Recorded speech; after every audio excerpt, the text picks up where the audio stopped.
My mom was without doubt the hairdo queen of Racine, Wisconsin. She had this magical bouffant of hair that defied gravity. It was the true eighth wonder of the world, and somehow, in every kind of weather and situation, she kept that hair up her entire life. And my mother's hair could sometimes hypnotize you. It was like there were magic powers swirling around inside that bouffant. And if you looked at it too long, a trap door would open up, and you could be transported to a different epoch of time and space. That's how powerful my mom's hair was. And my mom's hairdo never took a vacation. It was always there, something you could always depend on. In fact, she had her hair done up perfectly 3 days before she died. Now, I always thought my mom was the missing link in the Rat Pack crew of the 50s and 60s. She would have fit right in with Frank Sinatra, Dean Martin, and Angie Dickinson. She always liked singing and having highballs. She was always dressed flamboyantly, beautifully coiffed. She had jewelry on. She was the life of every party. And in the kitchen, in the summer, all of my parents' friends would come over, and they'd be hanging out, drinking highballs and beer.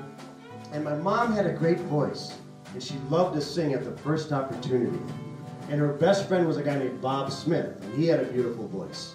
So my mom had a little funky ukulele, and they would sometimes harmonize songs like For the Good Times and things by Patsy Cline, Eddie Arnold, country songs. And she really, her favorite one was singing Gonna Take a Sentimental Journey.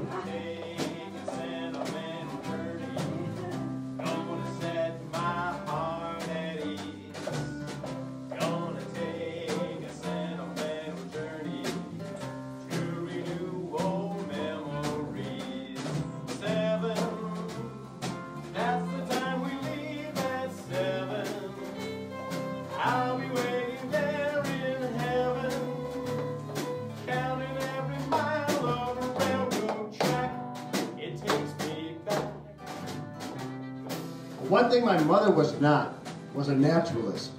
We never camped out once as a family. Didn't take walks in the woods. In fact, my brother Paul once asked her, "Mom, did we ever have a picnic?" My mother says, "Do you remember having a picnic?" He says, "No, I don't." "Do you remember eating out in the backyard ever?"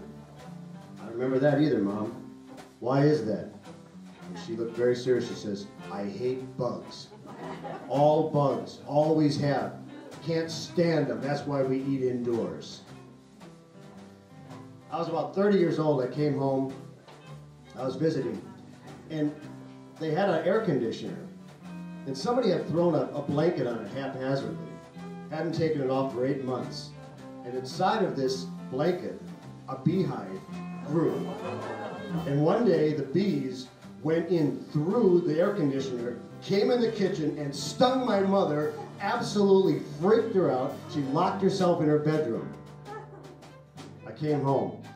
Mom, come on. There's bees in the house. So I came, she says, "You've got to kill them. You have got to kill all the bees, every single one of them. I can't live like this." I said, "Well, what am I supposed to do, Mom?" She said, "I don't know. Just get rid of them." So I got my friend Andy DeSalvo, and we went to the hardware store. We got one of those cans that if you spray it, it goes 30 feet. We both had it. Both of us were terrified. I had a rake, and we snuck up, and we picked up the blanket, and all the bees started swarming. We both started wildly spraying these bees as they chased us around the house, and we ran in the house and shut the door. And there was my mother. "Did you kill him? Did you kill him?" I said, I think we did, Mom." "Did you kill all of them?" I think so." "Bring me the dead bodies." So that was my mother, anti-naturalist supreme.